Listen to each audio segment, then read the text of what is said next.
Alright, got a 62 TE. I'm going to put a LS kit. It's a kit with clutches.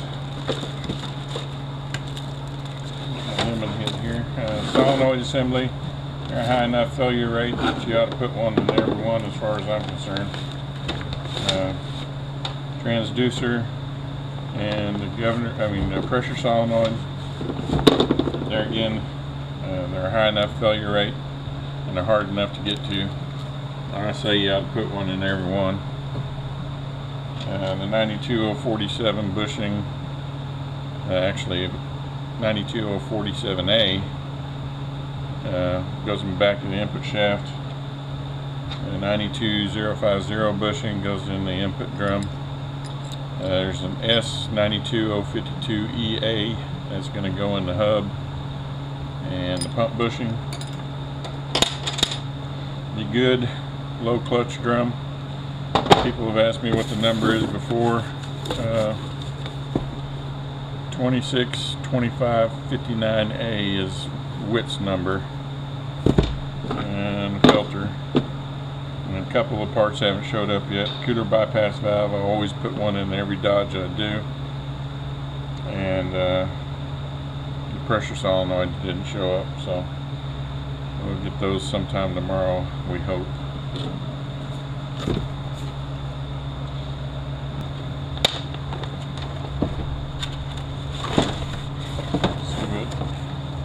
Stupid saying we got today. Wish they keep these little stupid sayings to themselves. Send me the parts when I ask for them. All the parts.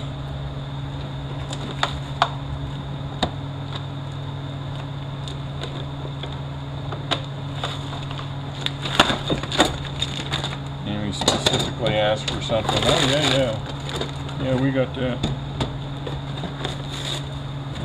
And they send it, it ain't there, and they, oh, well, we don't offer that. Well, you said you had it.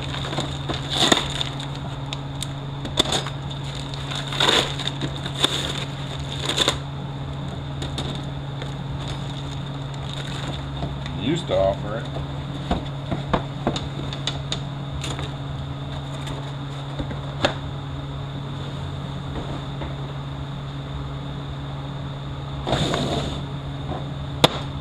Gaslighting people, or what's the other thing? Mandela affecting people, acting like things never existed that existed.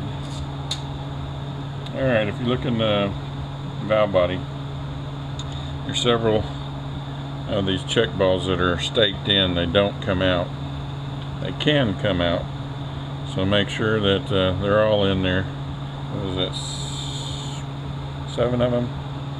1, 2, 3, 4, 5, 6, 7, 8, 9 of them that are staked in. Make sure they're there. I have also seen them crack and be in pieces, so make sure they look like they're in good shape. And you got 3 check balls that are going to come out. There's a spot for 4 check balls. There's a spot here, here, here, and here. Only the early models had one here. I've never actually seen one that had it, so I guess it has to be pretty early.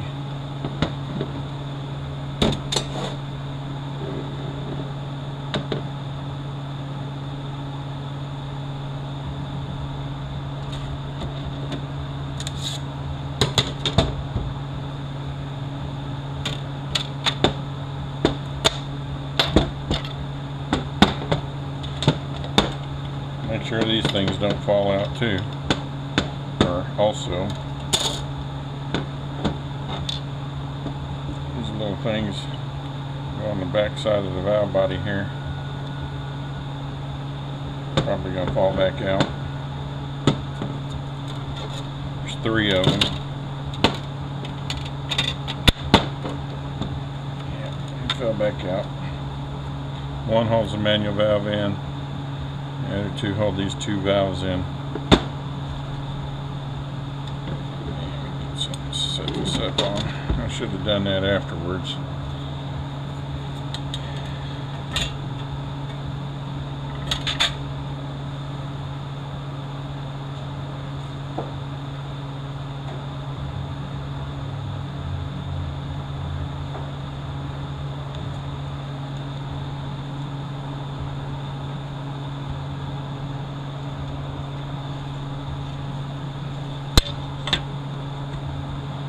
Two line-up holes.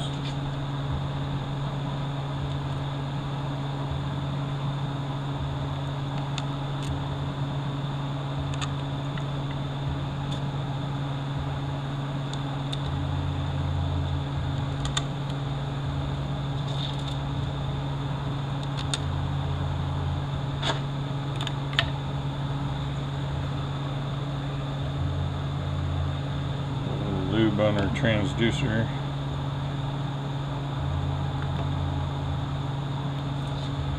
And then our pressure solenoids are going to go here when it shows up.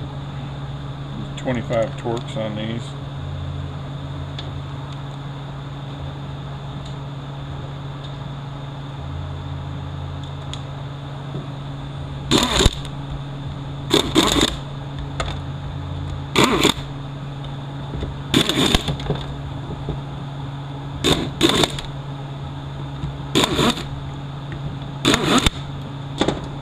Flip this back over, make sure my check balls haven't moved.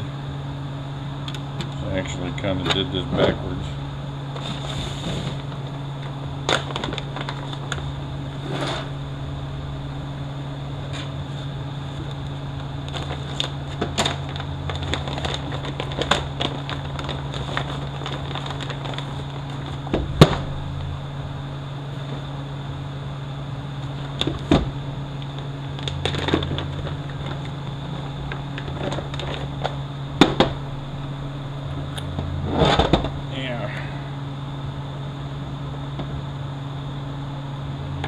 Got two line-up pins on it also.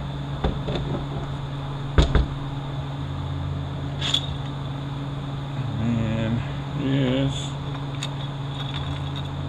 not sure. No, I got it backwards. This goes on there.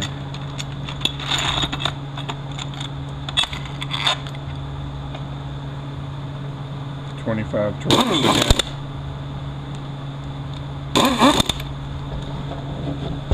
From center out.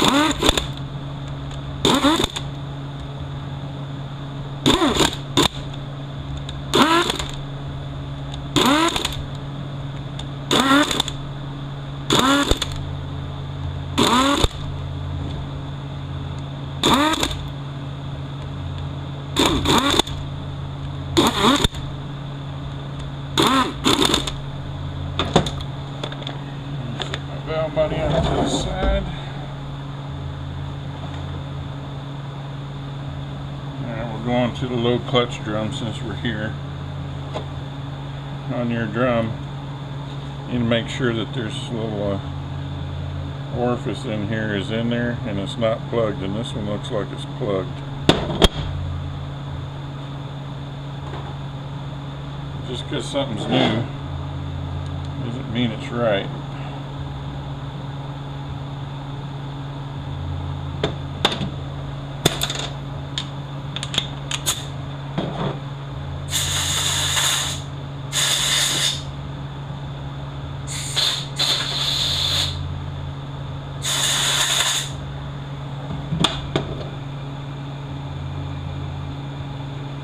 Looks better.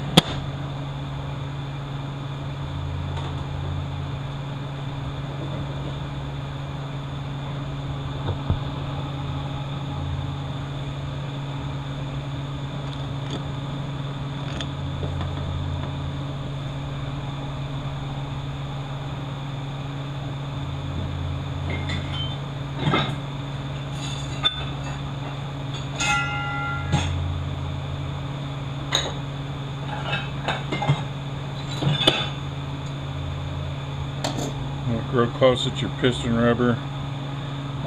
These like to blow out and delaminate.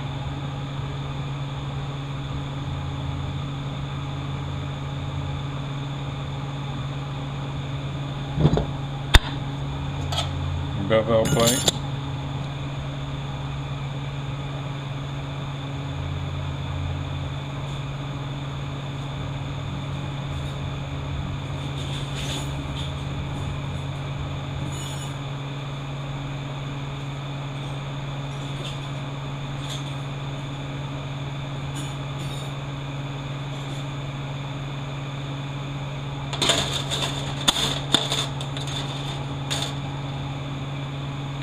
Look on the tips of your snap ring, you see that there's a taper. Tapers this way. You want the small end up towards you. Taper up. And try to get your snap ring to where it's in between an opening. It's probably about as good as I can get that one.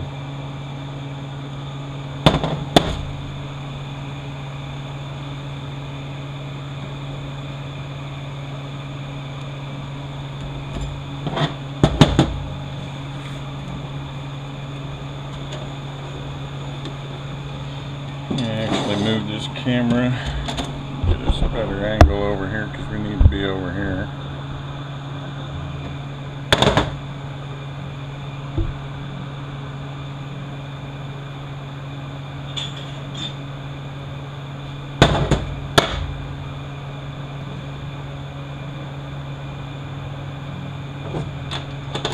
Alright, these have got solid rings.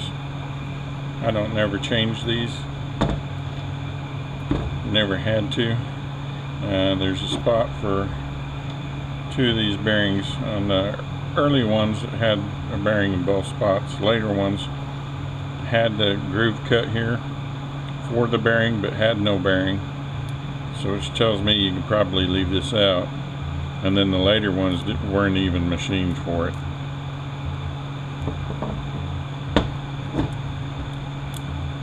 The bearing goes in there. And we got our race for our bearing.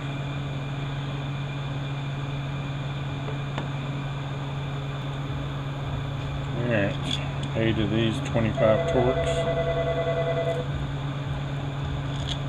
Leave it loose until I get all of these started.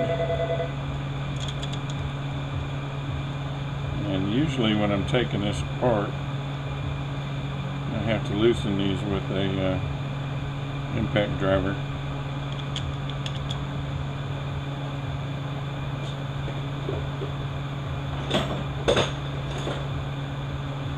One of these.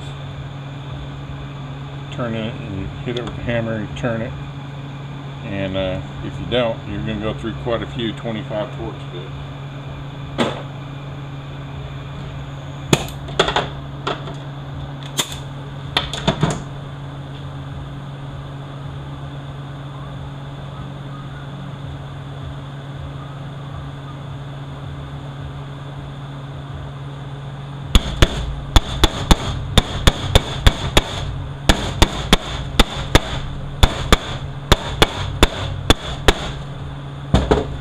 Alright, 25 torques.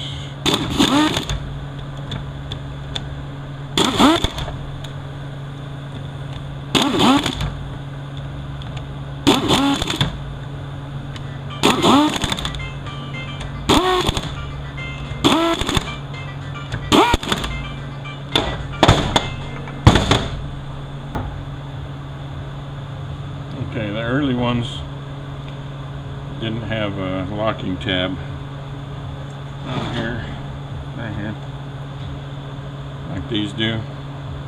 So you definitely don't want to use this style drum, but they make two of these drums that are like this. One's a good one, one's a crappy one. And if you put the crappy one in, you're going to be redoing it. It may make it a little while, but you're going to be redoing it, so you might as well pop for the extra bucks and put the good one in it. Doesn't cost that much more. Definitely ain't worth having to redo it.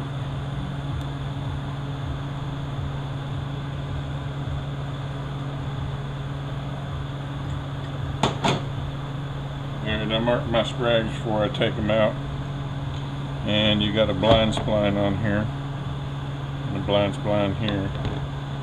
You got to line that up, and you can't flip this over, so it's going to turn counterclockwise and lock clockwise.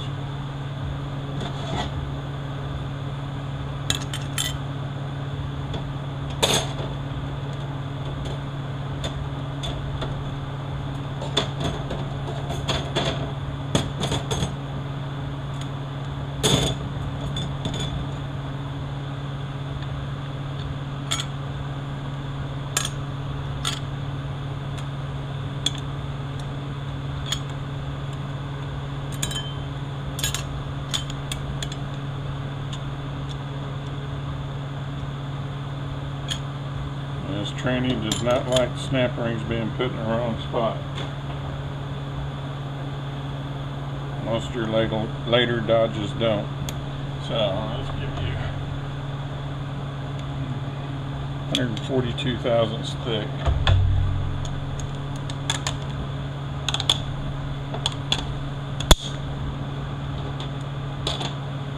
You got this bearing, sits on top.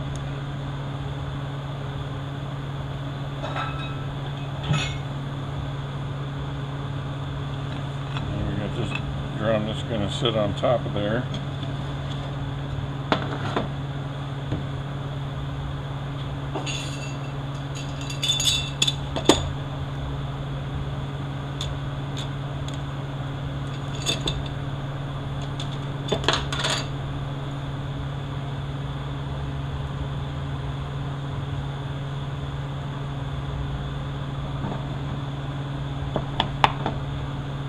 These pistons here like to delaminate like the other one. The rest of them are not as bad, but I have seen it happen. Alright, got our snap ring. This one goes on here. We want to taper up again.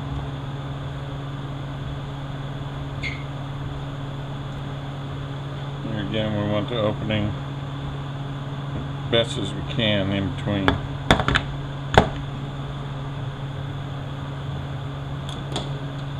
And this bearing here sits in like that. This hub.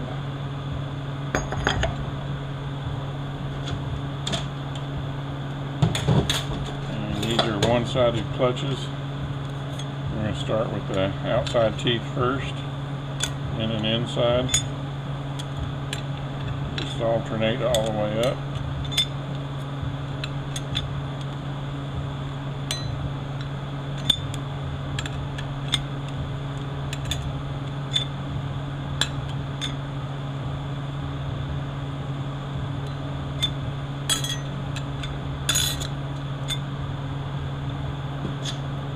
And get this bearing sits on top.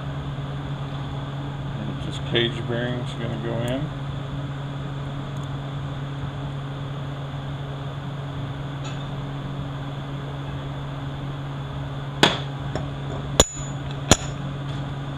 Pressure plate. This snap ring is beveled. We want the bevel up.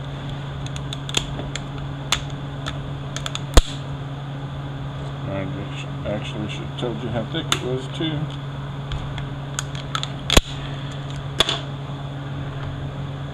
So we are 68 thousandths.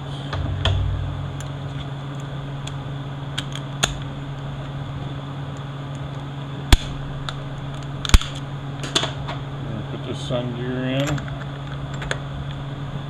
and we got this little clip right here, and this thing is a real snot to get out, and it's almost better to just try to break it when you're trying to get it out.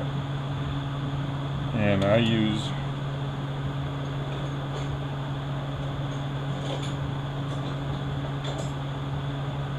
a really skinny screwdriver, and I use this one. I get down in there and I get it started, and I just start prying up on it, and I get underneath it and I try to break it. It's a pretty resilient little clip. You're going to put the feet down.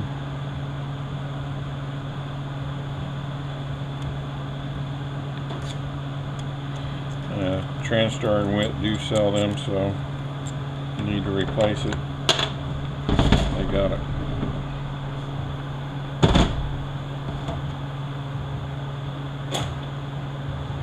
Alright.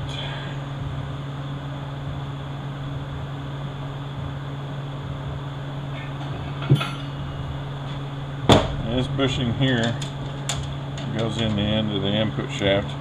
I can tell you right now, the tool I use to do this is not going to pull this one out.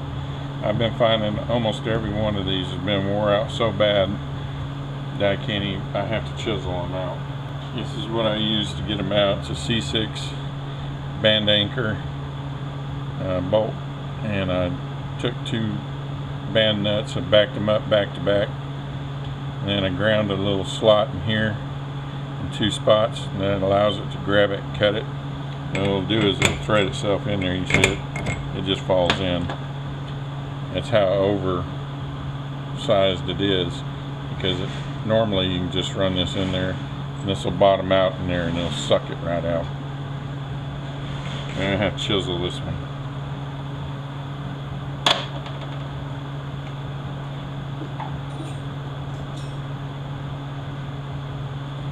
And got me a little bushing cutter for this one. Works a little better.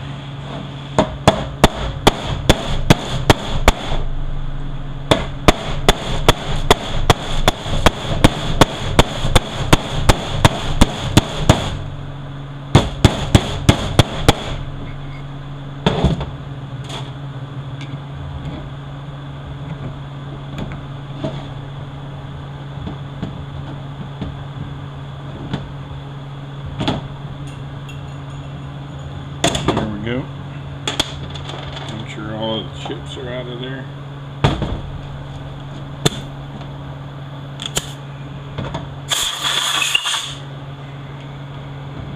And we're going to pull the input shaft out. And I do this for 2 reasons. One is I got to change that bushing. The other one is the sealing rings are on this shaft are easier to do with it out.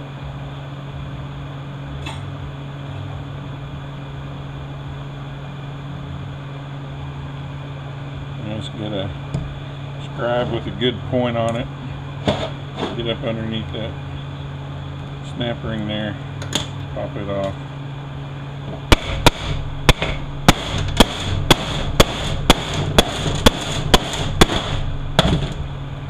Here's our sealing rings.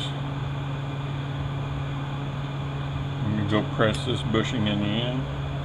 And I have run into a couple instances. Like I said, this bushing is a 92047A, and 92047 was the early 604, and I have run into a couple of these that actually took that bushing. And it's a very rare thing, but it has happened.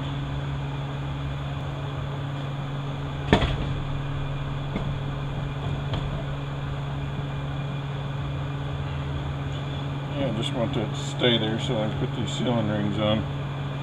Our sealing rings are scarf cut. We can go together just like that. You don't want to get them together like that. I'll put a little twist on them. Helps keep them in there. You can put some grease on it if you want to.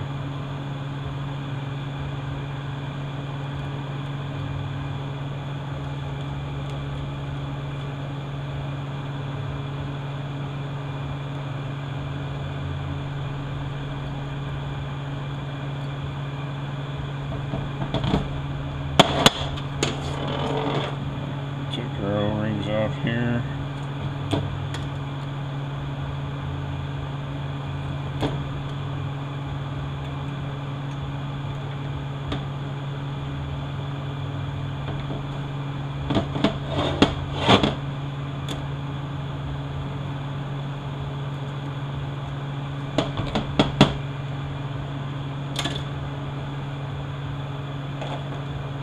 The other bushing is down in here.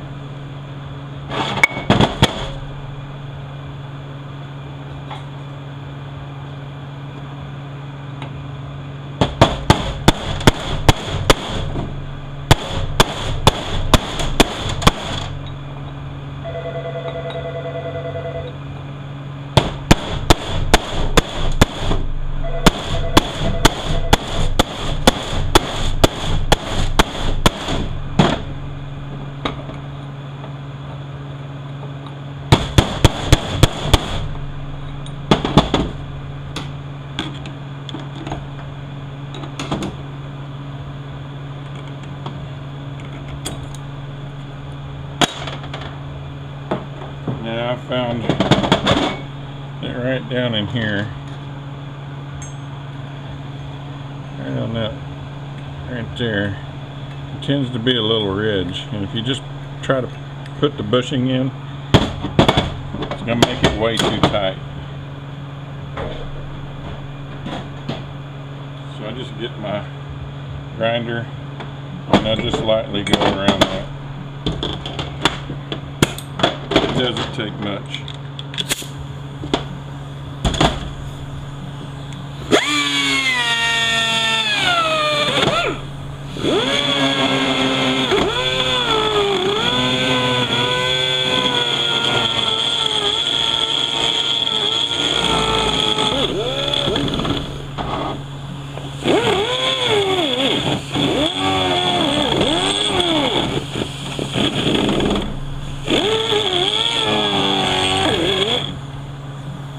Usually plenty.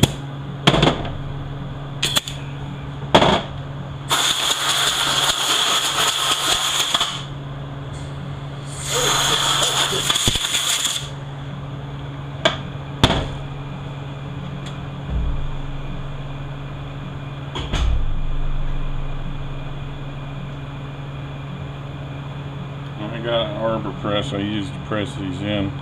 It's much better. Every bushing bushing driver says different. Mine's super old, and I don't think they even make it anymore, or not.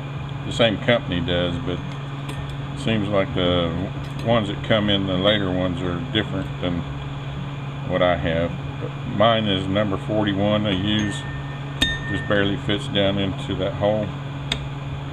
I'll drive this down till it stops, and then I take the 38 and drive it down just below flush. Just like that.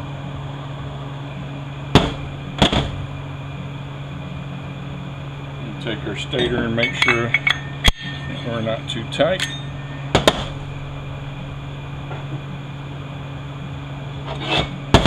And drive our inch put shaft back in.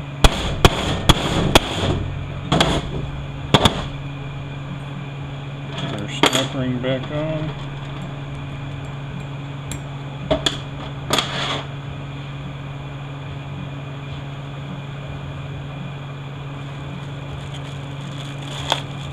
Get our seals for this. Blue one goes on the bottom.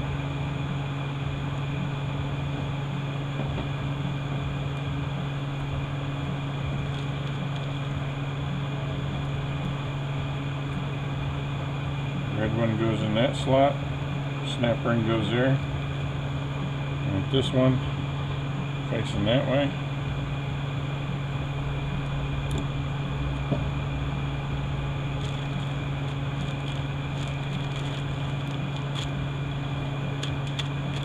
You want the big one, you see the lip, you want it facing down.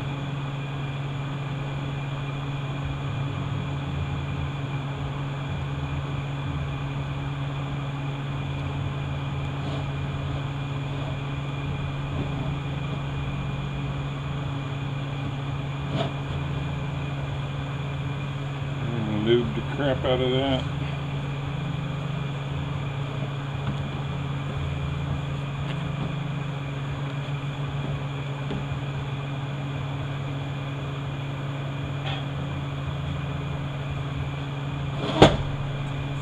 We got this little orifice, screened orifice in here. And make sure it's in there and not plugged. This O-ring goes in the back right here.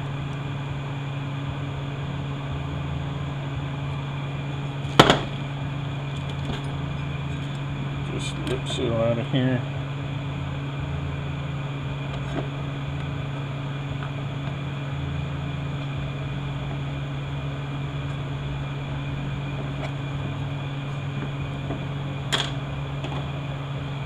And there's another lip or ridge groove cut down here. This rubber O-ring or lip seal goes with the lip down like that, and it goes in the top groove.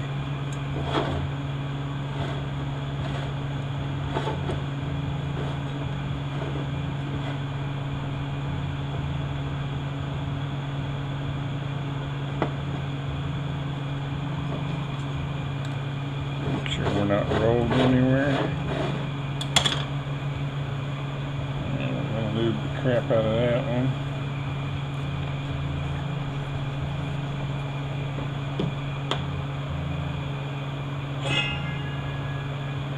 You want this piston, we're going to line one of these up with one of those.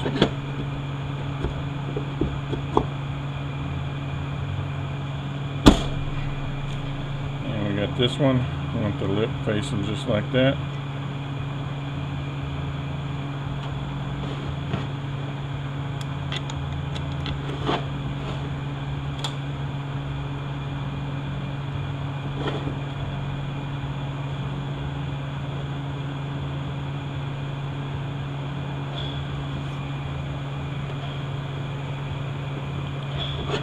Lube up out here and inside here, and there's a feed hole right there. I line the holes up. It doesn't say anywhere to do that, but I always just line them up. Find it seems to go on much easier if I do that.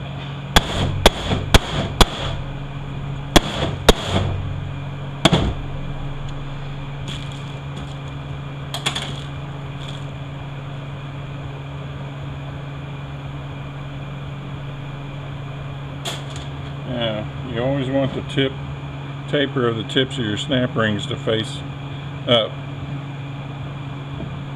You can see how this one, you can see it right there. Now, the only problem is it don't matter for this one. This has got a taper on it, and this taper's got to face up. So the taper of the tips is going to face down on this one, but that's okay. We got to have this up.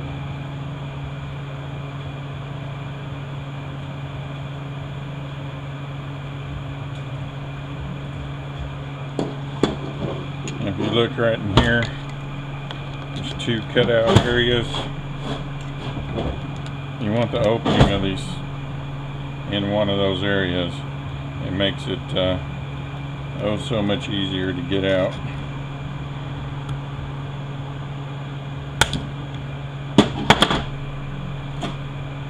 Make sure we're all the way in. And we're going to lube up this O-ring, or this lip seal, and this lip seal.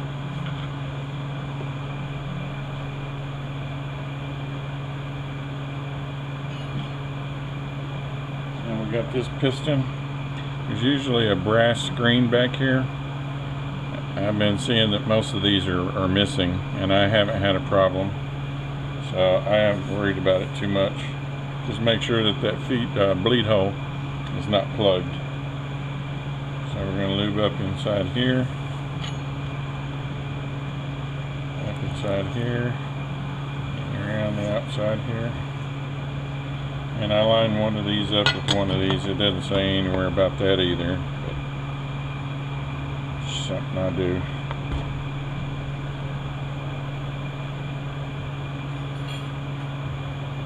Big return spring, or piston, on the outside here, and then we got this snap ring, and we want the taper of the tips up, and we're going to put it either the opening right there or right there in between. I think I'm going to probably put it right there on top.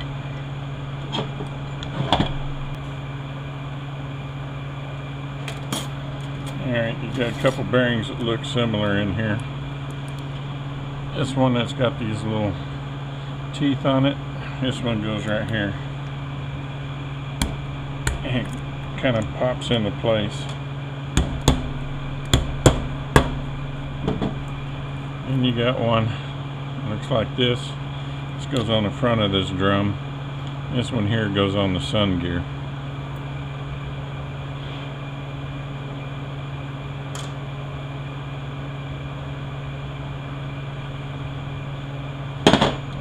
Our last bushing for this drum goes in here. There's two bushings in here, and this one we're going to put in is a one-piece design.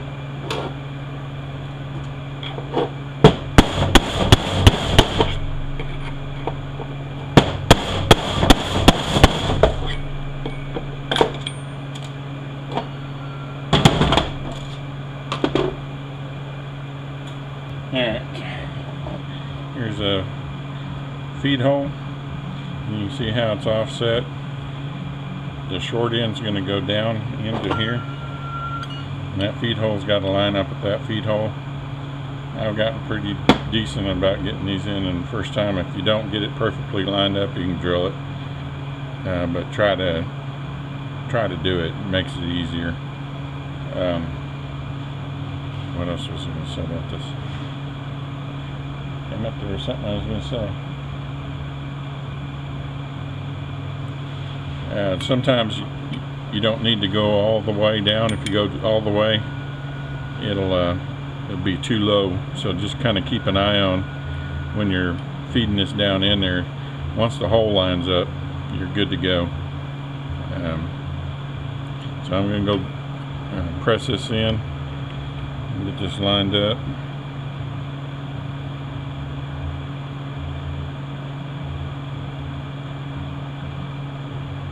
And I'll be back.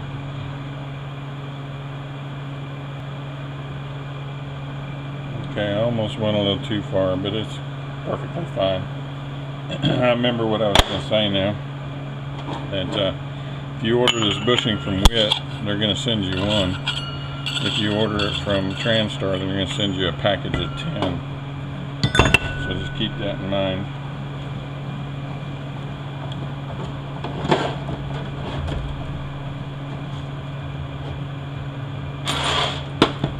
Alright, now run into differences on the early and the lates, it seems like.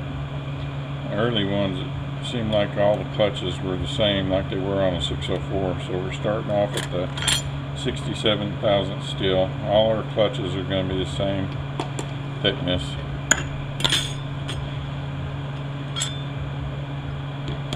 Where I've run into differences, it seems like, is on the overdrive clutches. The steels are thicker than they used to be, and if you swap these around, you're going to have binding shifts and really harsh engagement. Once the initial engagement, first engagement is going to be soft, and then every engagement after that is going to be hard. So you got a 73 thousandths flat snap ring, goes in the bottom groove, and you got this stepped pressure plate, and we're at 242 overall, 200 that way. I don't even think we can get out on it that way. But you want the wide step facing up. And you got a tapered snap ring. It's usually got some white on it somewhere. Yeah, there's the white. And you want the taper up, and it's 88 thousandths.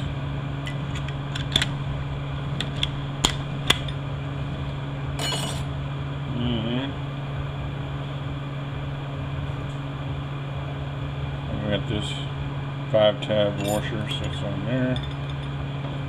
It's 3-tab steel. Goes on the back.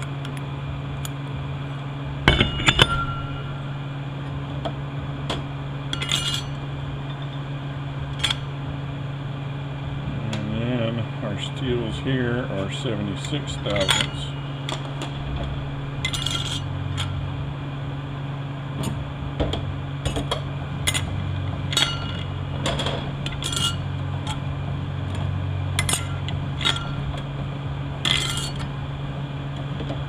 And we got this really wavy snap ring, goes on the outside here, and it fits down at the bottom of that groove. And we got this pressure plate here. We are 333 overall, 288 there, and there's a big step, short step. You want the big step facing down. And you got this thin snap ring, it's flat, 67 thousandths.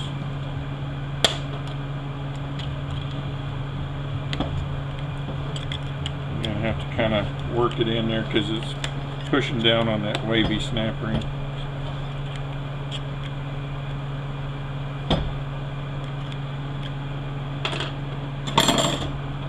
And we got our reverse clutches, and we should be back to the thin steel, 66.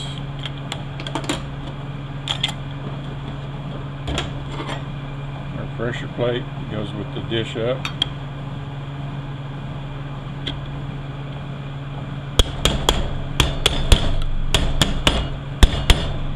Drive that all the way down. Our snap ring here is 69 thousandths. And we're going to get that down into that groove. And we're going to pry up on the pressure plate. Bring it back up against the snap ring, and that should free up our clutch.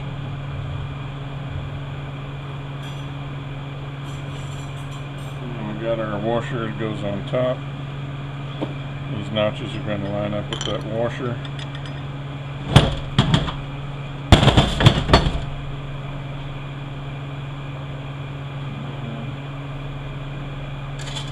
That bearing goes on top.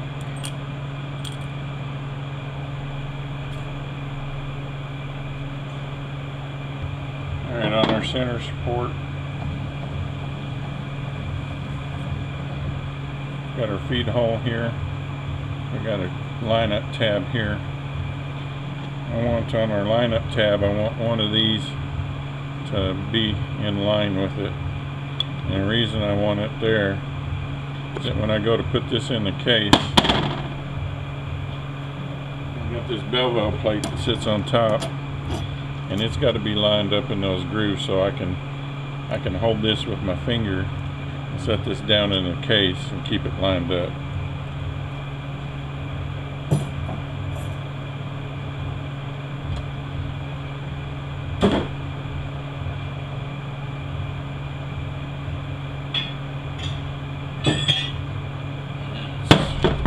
Let's see how much time we got.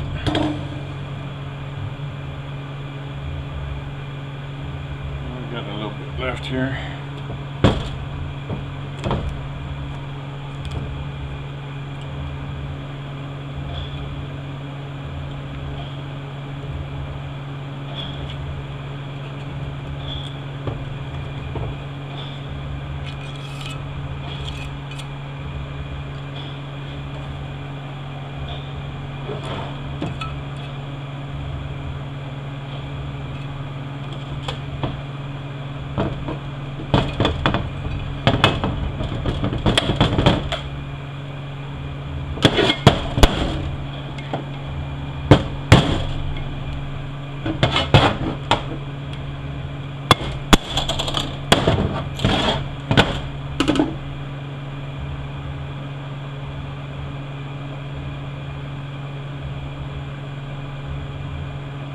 Alright, this looks like it's a solid bushing. Some of these bushings have a area where you can see where they're put together, and you don't want that in that area right there, or in the area where you stake it. So you want to put the seam somewhere where there's a solid piece of metal.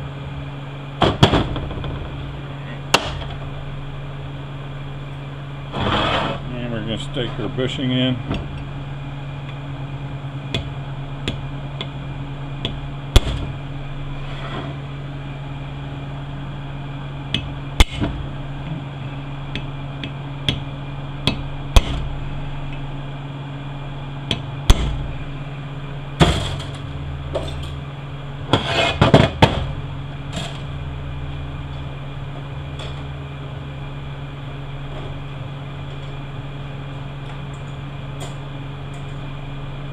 Put our top seal in.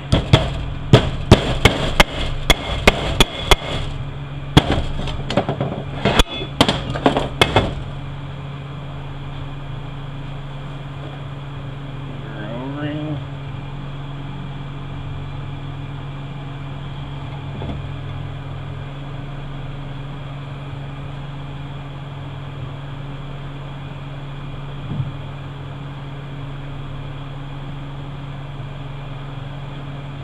Dot on the gear faces up. Dot on the gear faces up.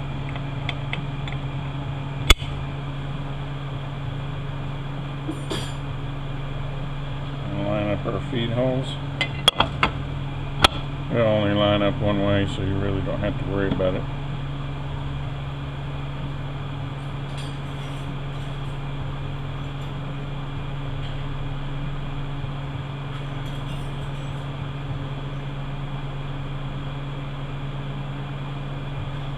Six 13s.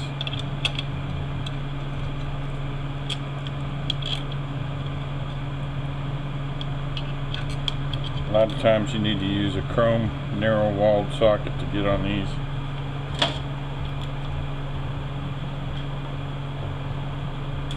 It gets pretty close up in there.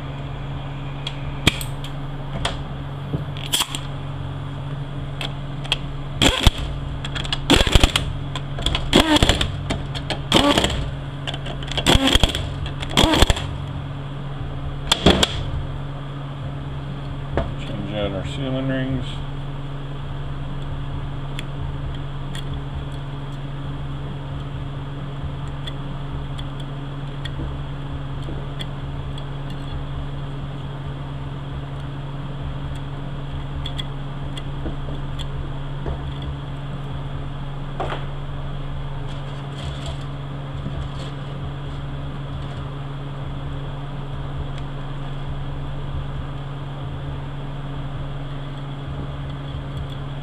Hook in just like that.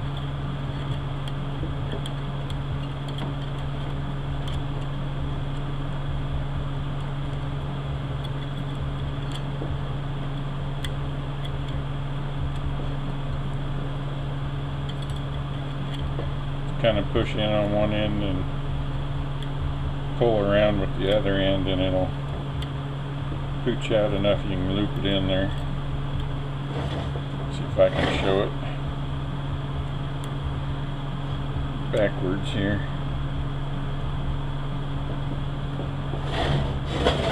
I got this here. I don't never take this apart. I just hand wash it. You got this this bearing here goes in the bottom. This ring gear. Got this bearing. Goes in just like that. This sits on top. And a snap ring here in case you take it apart. 61 thousandths goes in the bottom groove. Like I said, I don't ever take it apart. This planet sits on top. Another snap ring, 61 thousandths also.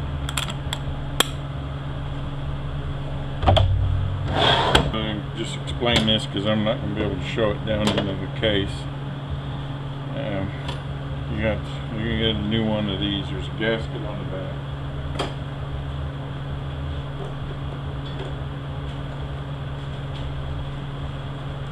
Make sure on these molded pistons it has a bleed hole in this piston deal. Make sure that the one that they give you has the bleed hole in it. And this is the gasket that goes on it. It goes into the case. This sits on the case. And then you got 3 25 Torx to hold that into the case. You don't want to put that in with the hand ratchet. You just want to go hand tight. You don't want to over tighten them and strip them out. And just snug enough for you know what you feel like that size bolt should be. Probably around, I don't know, 12, 14 pounds. It's not a whole lot, but you know, snug, but not just ripping it out of there. And then your piston is going to go in. This has to line up for the speed sensor. This has to line up for the park. And this has to line up for your sensor also. This lines up in the case. And I'm going to try to show it to you, but it's going to be a little bit more difficult. It's going to be further away. And then I put this in a foot press. That's your snap ring here. Taper the tips up. It's going to fit. I'm going to put it in between right here on one of these. And then I use this to sit on top to push against. I put it in the foot press. I put this across there. It's going to push it down. And this is a 4L60 front planet ring gear. So it's probably going to be something I do in the morning.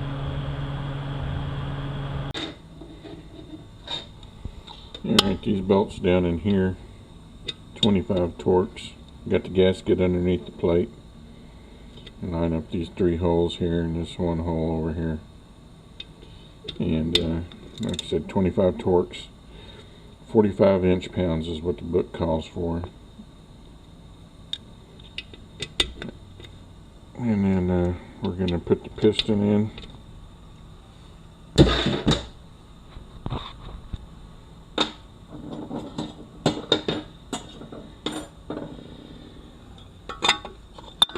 That tab lines up right there. It lines up everything else. And then the bevel plate goes on top.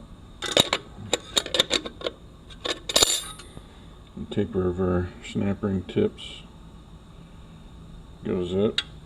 And we're going to put the opening in between those feet. And when I get that done, we'll come back. Alright.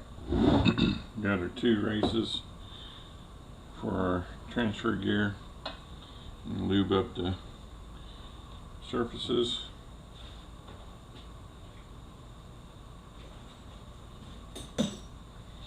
Got the selective shim, goes on the back.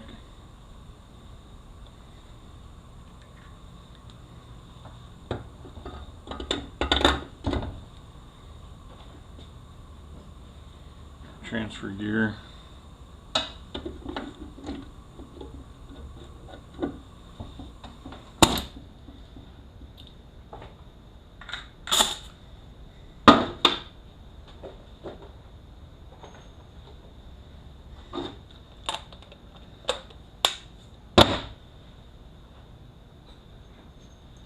Got the washer and the bolt, 1.5 inches. Just tighten it down tight.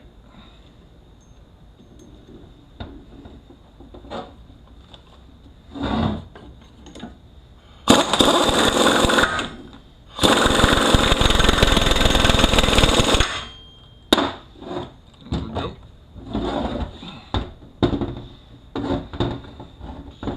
Yeah, hopefully you can see down in there.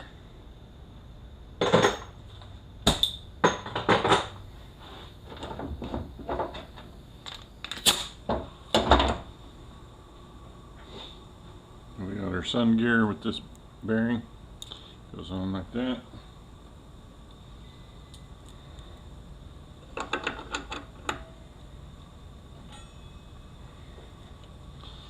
And at the planetary, this bearing is on there. Check your splines on both, make sure they're good. Hardly ever see one stripped out, but every once in a while you do. And check this back and forth play, make sure these teeth aren't about to strip out.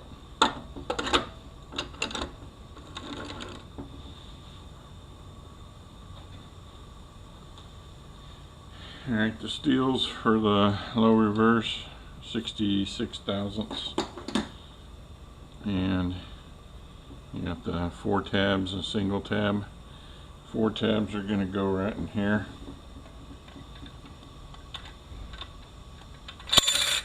And you got the thin clutches, 5 of them, 68 thousandths.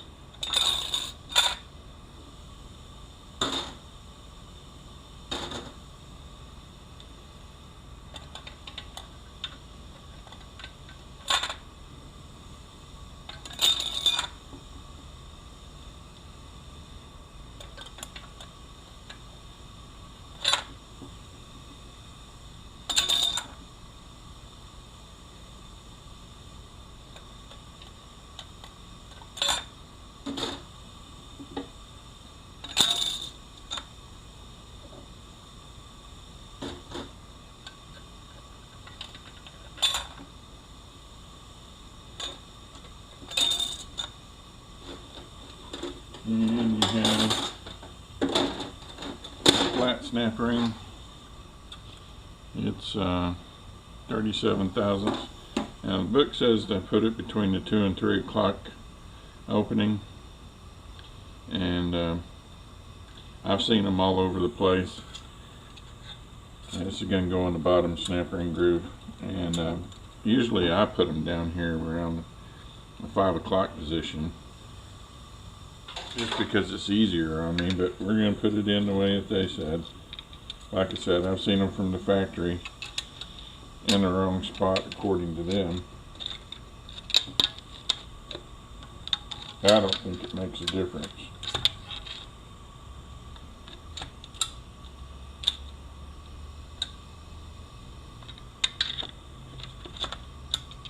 It's harder to put it that way with the way the tranny is situated. Easier for me to put it at both of them at the 5 o'clock. Alright, then we got our pressure plate, and it's stepped. You can see the difference in there, and normally it's 240 thousandths. There are different ones.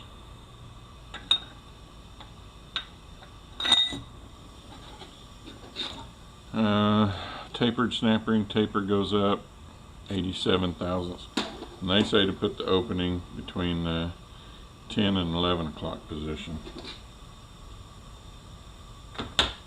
There again, I normally put it at the 5, but we're going to put it in the way that they say.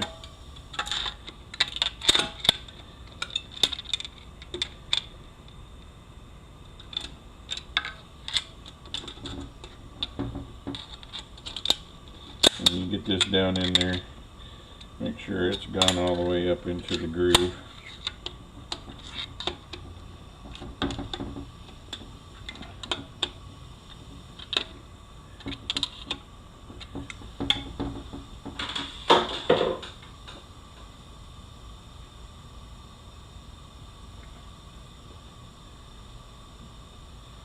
And we got this sun shell, 4-tab washer. Feet go down, and these clutches are the thick ones. There's 4 of them, 81 thousandths, and then our steels are 96 thousandths.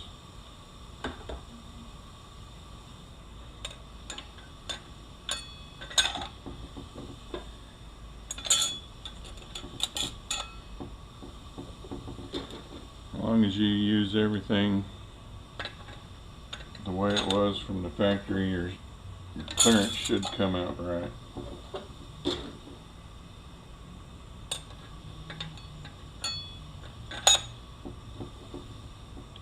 The only time I've run into a problem is when somebody's been into the unit and they start putting in the wrong stuff.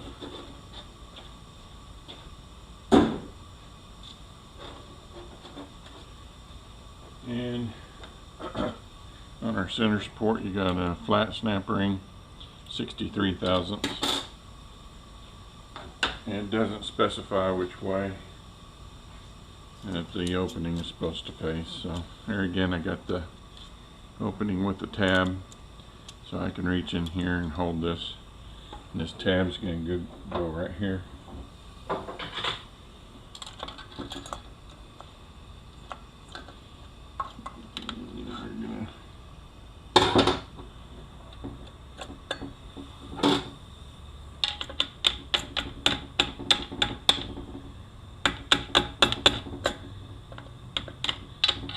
It, and then we're going to tap it in.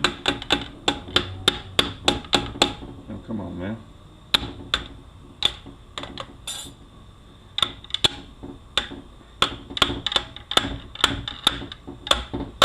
There we go.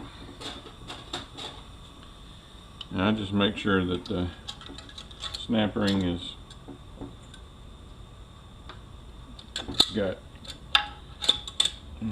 good spot on all the lugs. I don't want halfway in between a lug and it'll go snapping that lug off. So see right there, that's probably gonna end up in between. So I'm gonna turn this back a little bit. There we go.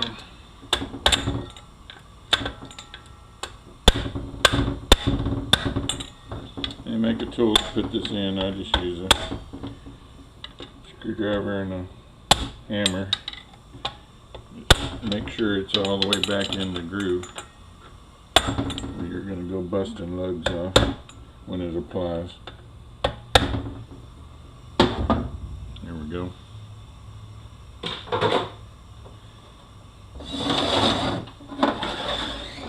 And we got our input drum.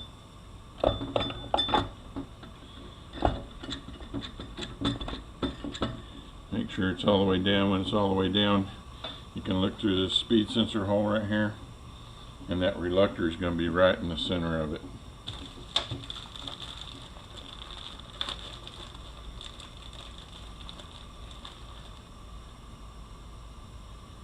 Cooler bypass valve, always replace this. It's like $3. It'll bite you in the ass.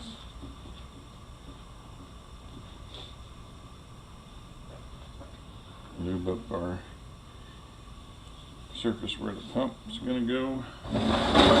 Lube up our pump.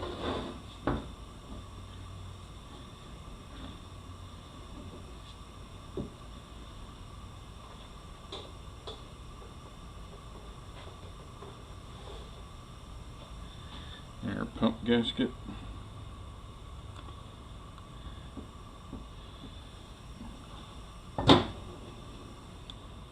Line up our pump holes.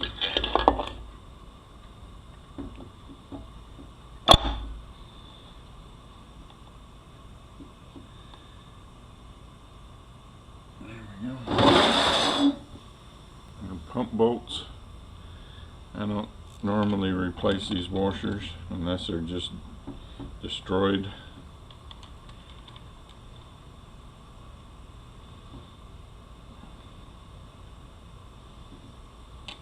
Eight millimeters.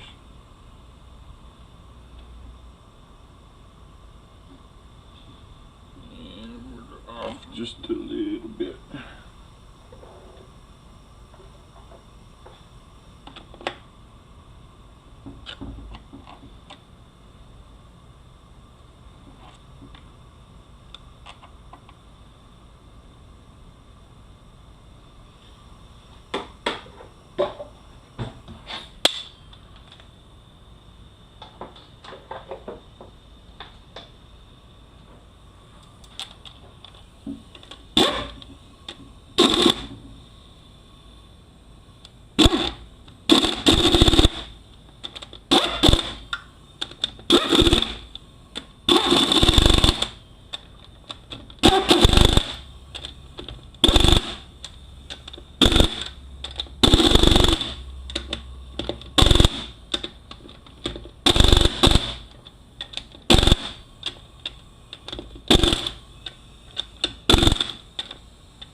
Our drum turns.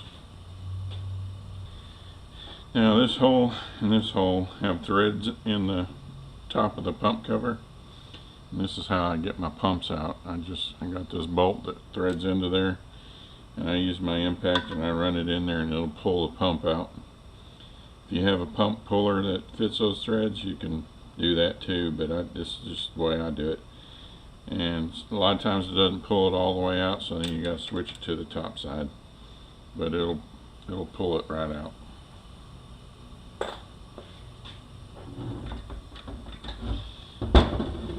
Alright, and we can change our pump seal, our lever seal. There's a roll pin right down in here. Make sure we can get down in there.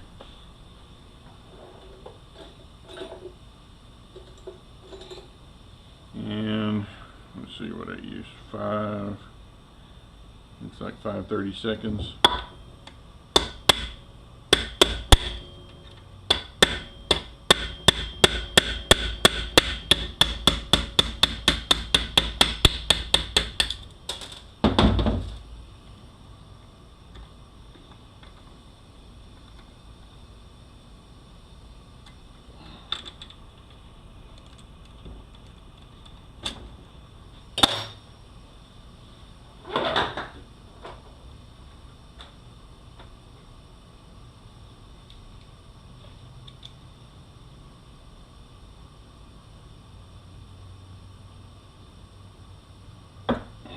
Right down inside this hole right here is a 10 Torx.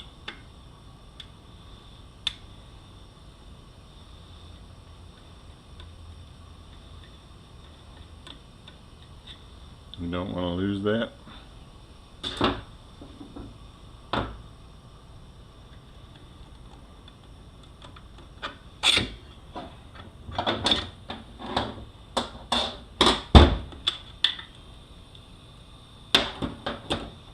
That's your neutral switch.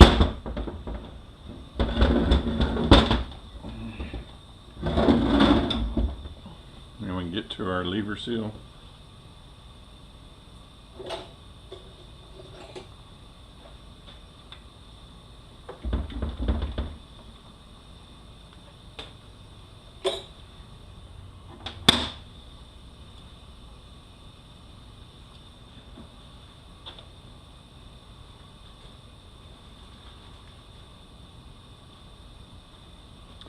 What it looks like. This end's going to face down. Just put a little lube on her.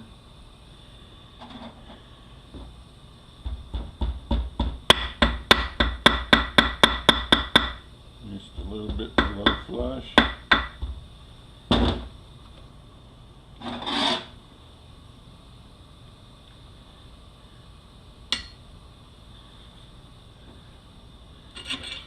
I'm going to face that way.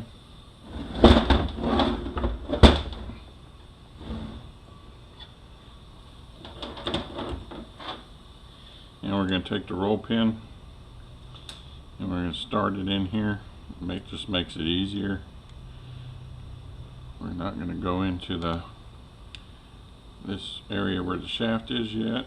Just going to get it started. I just use a pair of channel locks usually. Works just fine.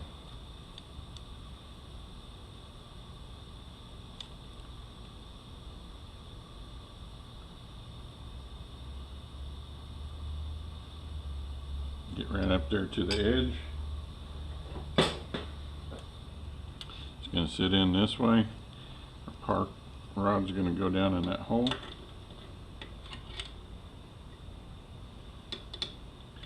And I didn't do it, but I should have done it. You know, I usually put a paint mark right here so I know where the hole is.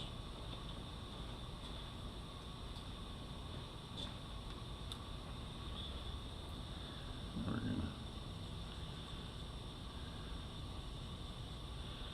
put the line around there like that.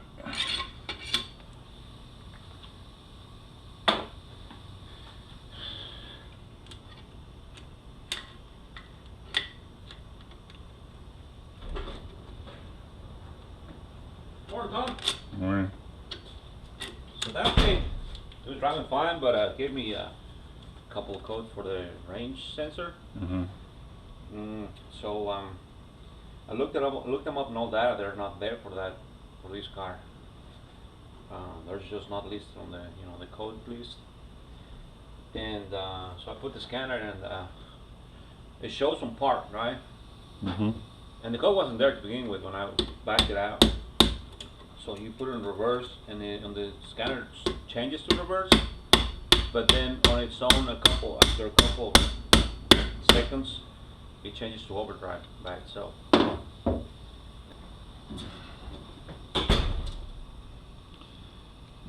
put our T10 back in. Just going to line the shaft up.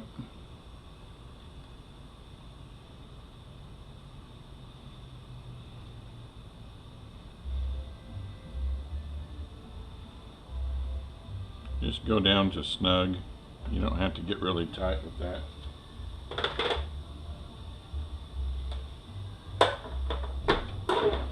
You end up stripping out where the bit goes and you're screwed. You're never gonna get that thing out of there. Alright, we're gonna change the seal here for our filter.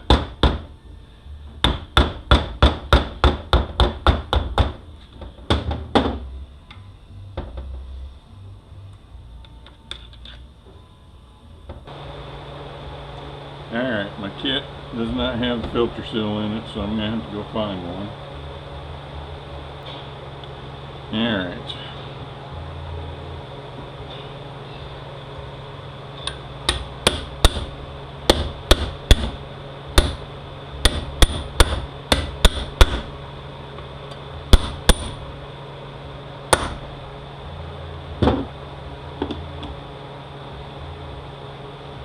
A little lube on it.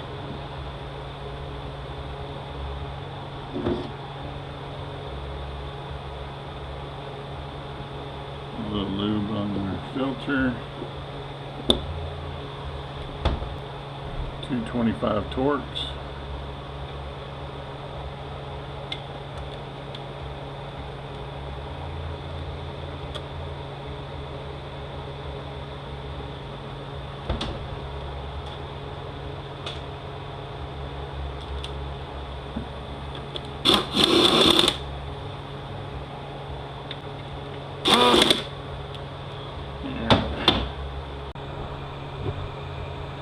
Alright, make sure all your pan bolt holes don't have any silicone down on the bottom of them.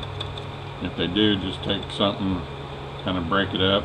If you got some air, shoot some air in there, it'll blow it out. If you don't get that out, when you go to put the bolt in, it's going to rip the threads right out of the case.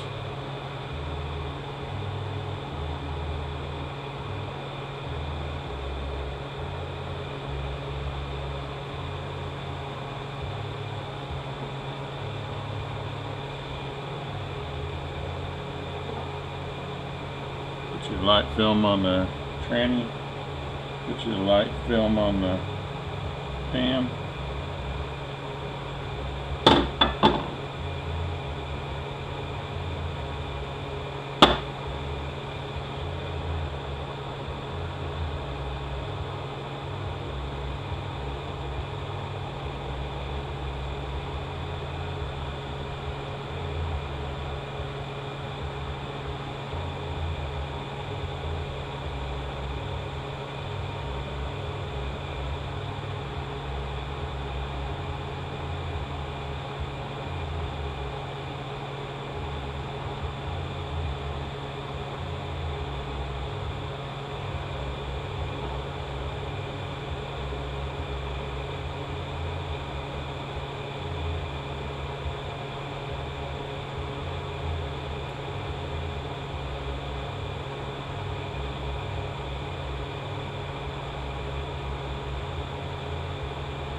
Make sure there's no silicone on the tips of your bolts.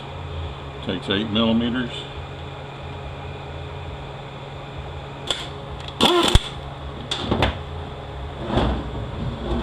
Yeah. And you got this gear down in the case here.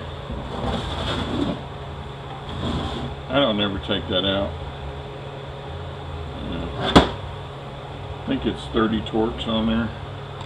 And you got this gear set up that you put down in here. It's going to spline down into the gear. And our compounder assembly. And your feed pipe holes facing this area.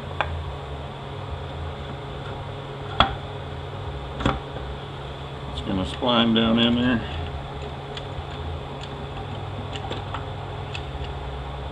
Once it does, then you can put it down with the hammer. Got our last snap ring. It's got a taper to it. We want the taper up.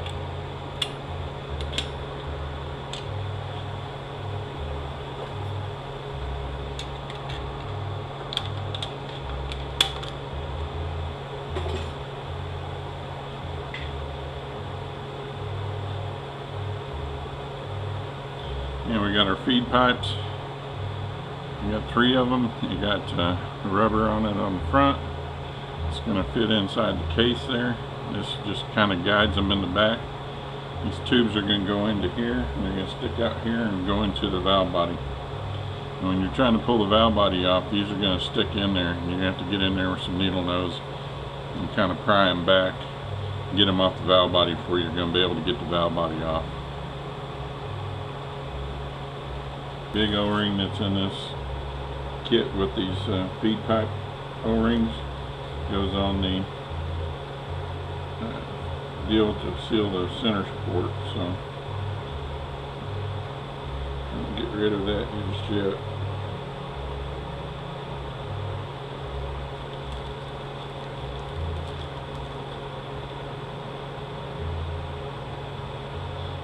You know, see where this fits up into the case, where this is going to have to fit.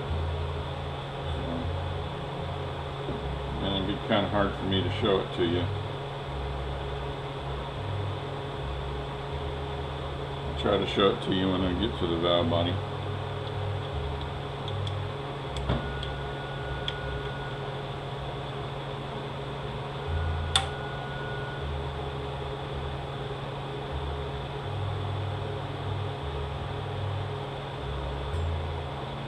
And you got this shim that goes on the back here. There's different ones for your end play. As long as you haven't changed anything, should be good. Now there was a problem with the early units where the shim was wrong, and it made it too tight, and it would blow these bearings up back here, but odds of you coming across one are very slim. And our other transfer gear. Transfer nut. You can put some Loctite on this if you want to. It stakes in, so I don't put none on it. It's a 2-inch socket.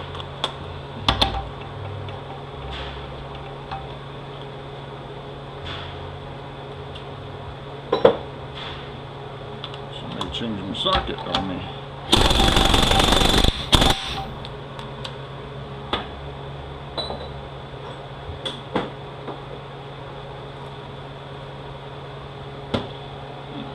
Stick that in.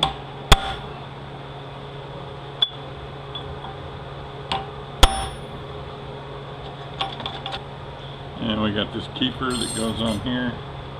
It's got the 2 flats on it. Just find an area where you can get the bolts on there lined up. There's 2 15 millimeters.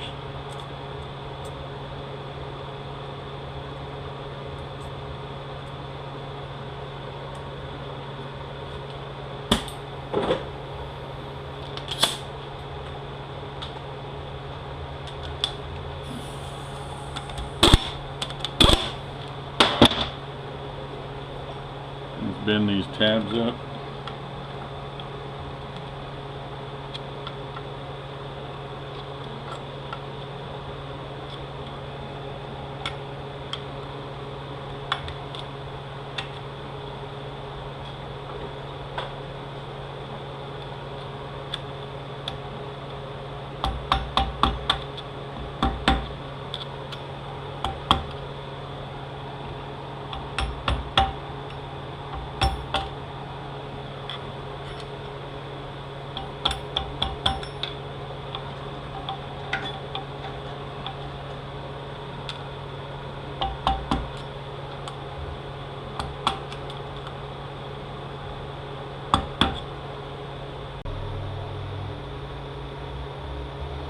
We got this plastic dam that goes in right here.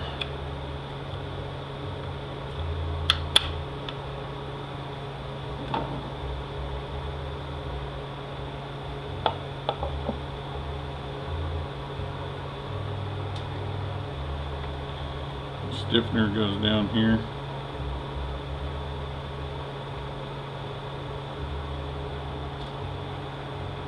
Eight millimeters on the pan.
This. These tend to get bent up while they're tried to be taken off, so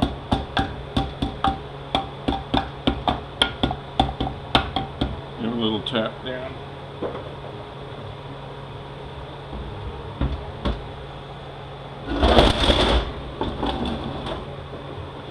All right.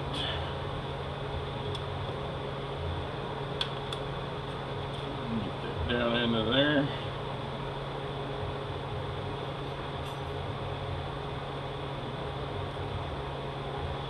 Got this little piece that goes in for the sealing up the center support.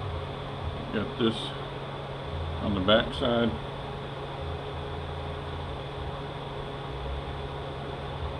There's a new one. Goes with the dome facing up.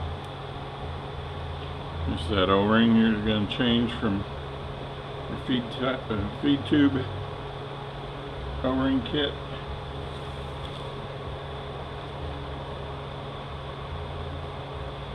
Give a little bit of lube on it.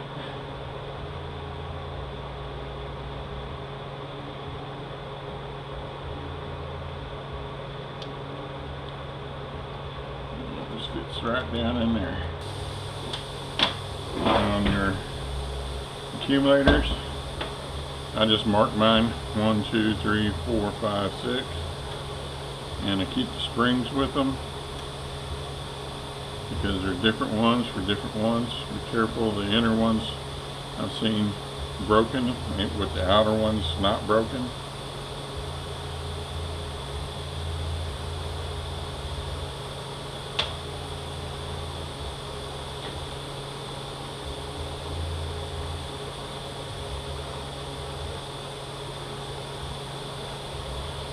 We're going to put our sealing rings. Put this way, not that way.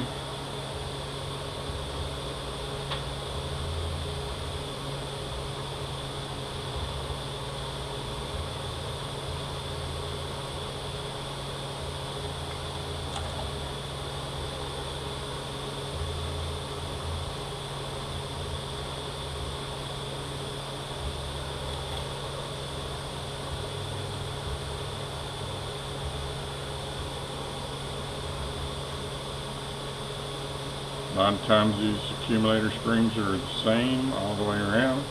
Sometimes they're not. That's why I mark them and keep them together. Don't let anybody touch your stuff. You know, people like to show up here and just start picking stuff up and looking at it. Nothing pisses me off more. If you're not building it, don't touch it.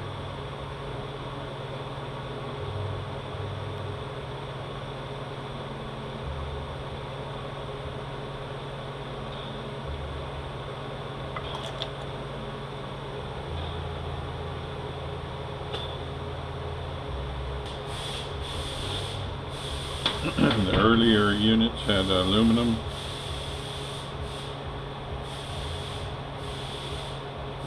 ones. This one has a step in it. Make sure the springs are beyond the step.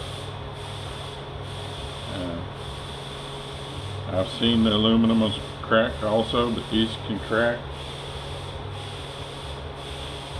It's not super common, but it does happen.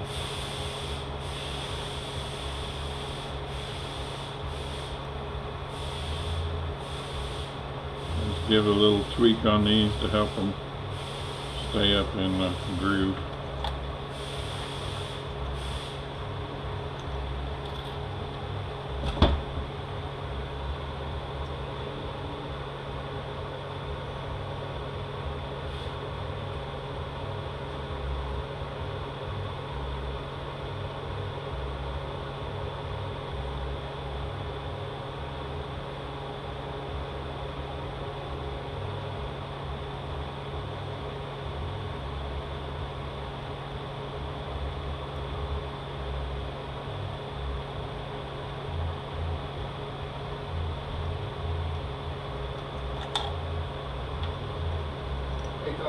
Yeah. What else would you call an EPC solenoid? Pressure solenoid. Pressure solenoid? Yeah, it's going to be a pressure solenoid, too. Line solenoid, maybe. I'm gonna make you buy the whole damn valve. Yeah, man, can you get it delivered to me, or can I have, if you guys have like a pretty fast delivery system, or do you guys have just one window or something?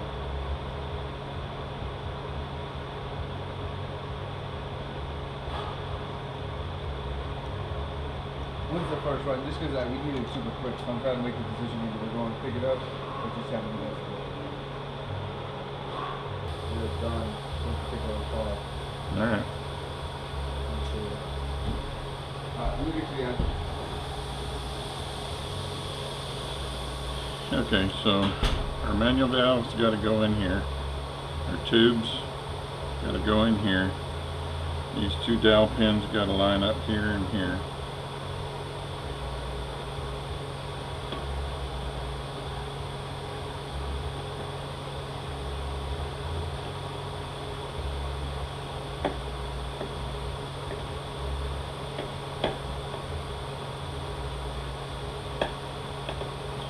I'm getting stuck.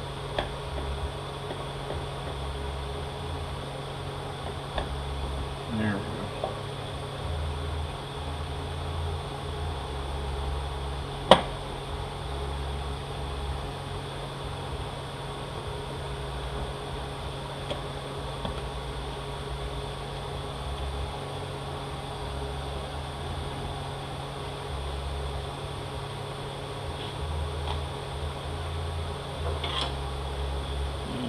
Guide for our filler tube has gotten bent, so we got to bend that over. And there we go. Here's 21 of these 7mm. I know because I count them to make damn sure I got every one of them. There's so many of them.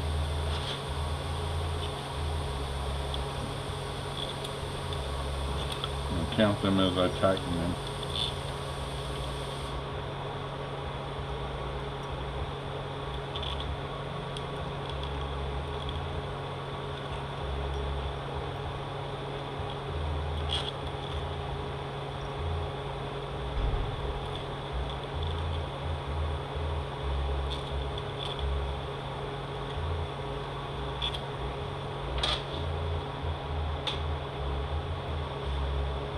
Do we want to get that thing hot? The valve body one? Because we got a valve body here to put on it. I know. It hasn't ever malfunctioned on any of us. The kid just says that he has a harsh engagement of first and third. And I've never, I had Fernando take it over there to Garland. He drove it all the way to Garland to get the valve body and whatever other part he needed. And he didn't even see anything wrong with it. He never acted up. See if it even acts up for you. And we're just putting it to put it on to see if it fixes the problem. If there is any.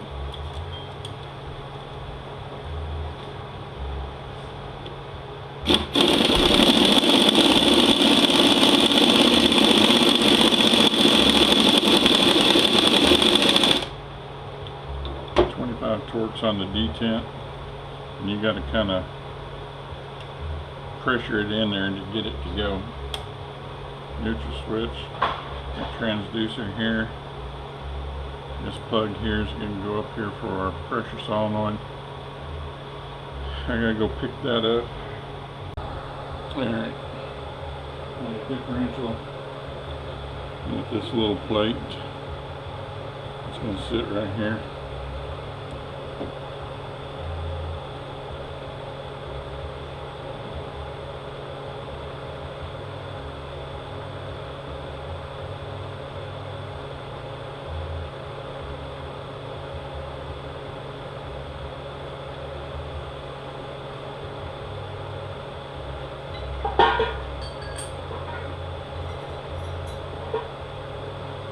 You get your big and small races.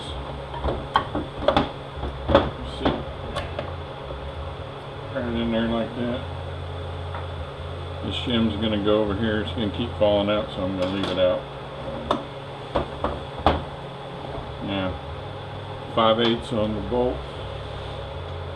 So what I do is I get it ready. Get me a couple bolts ready. And get my silicone on here. I'm going to put this axle seal in, just like so.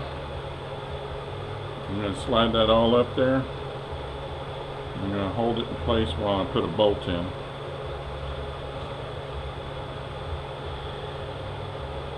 A little bit of silicone up around the seal area. It's going to squish out into it.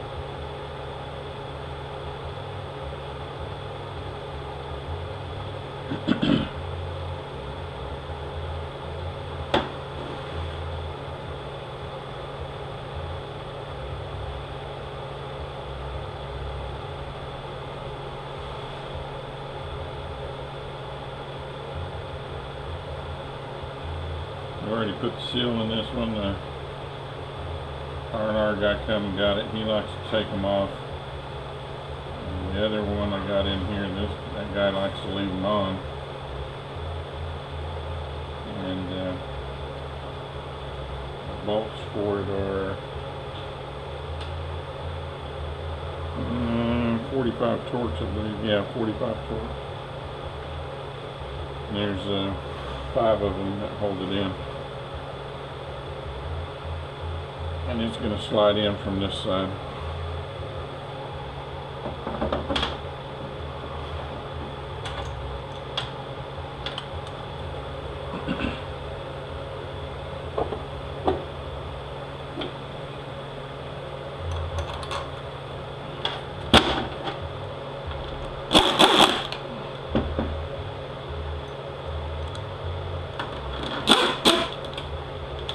I just get them all started.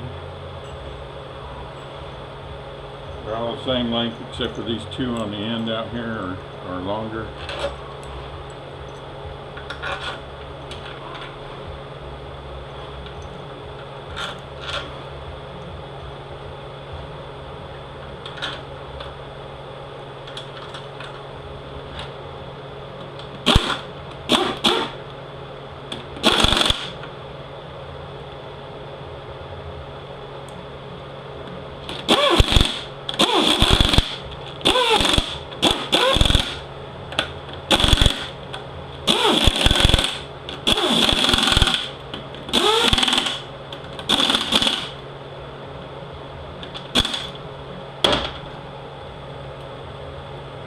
Put that shim up in there. It's probably going to fall back out. And put a little grease on it.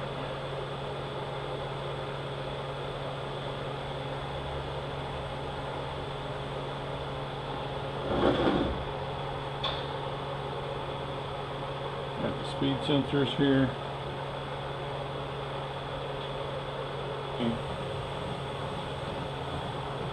Straight ones go here and here.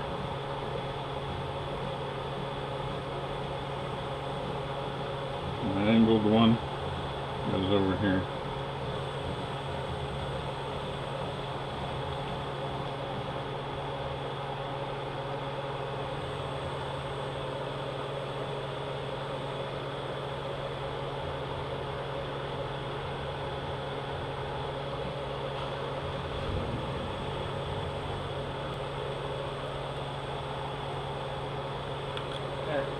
There we go.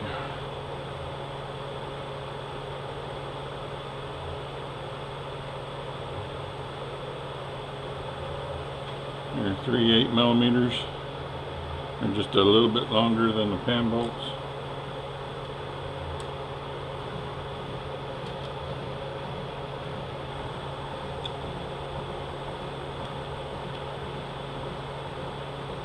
Some of these have a cover that goes across here.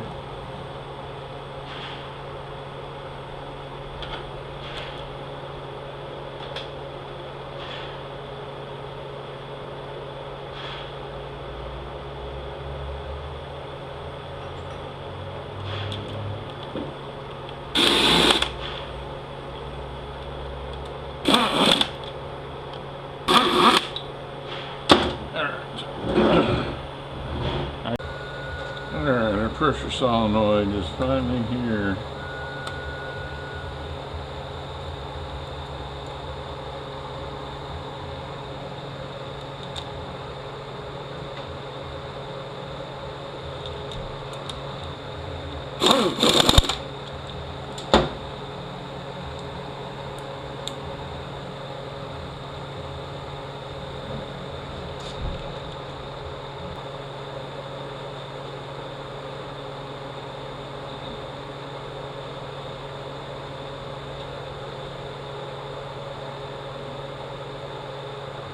You get 3 tins with washers on them and studs.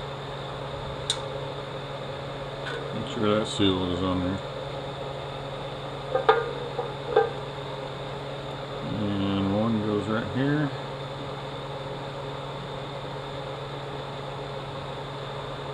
One goes down here. One goes on the corner over here. The rest of them are 8s. You get a scribe with a little hook on it. Get down in the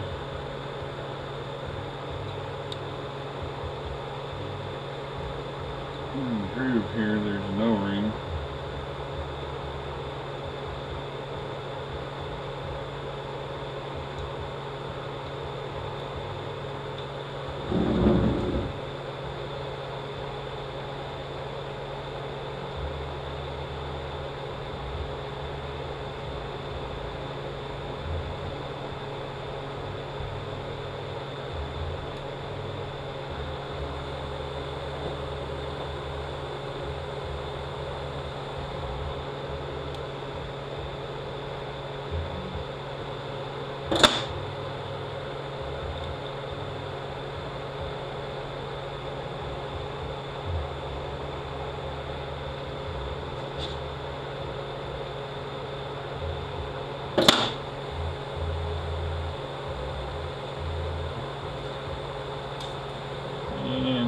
Kind of start it down into the groove.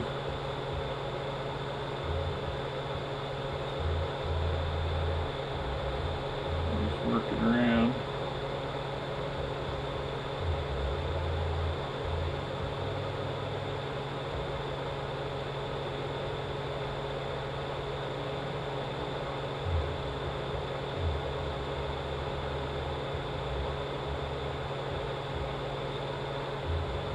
And get the whole thing in there.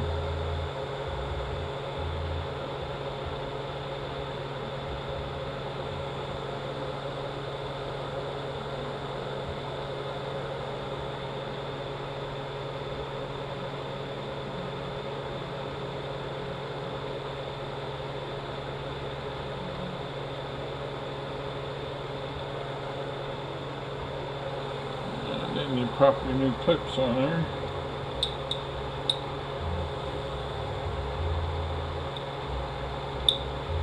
And we're done. Alright, forgot to show the cover of the solenoid. Well, it's actually to dampen the noise of the solenoids. That's why this cover is on here. This cover that goes on the pan. These solenoid assemblies tend to be kind of noisy, so they put this on there. I also put one up across the top here It helps dampen the noise down a little bit.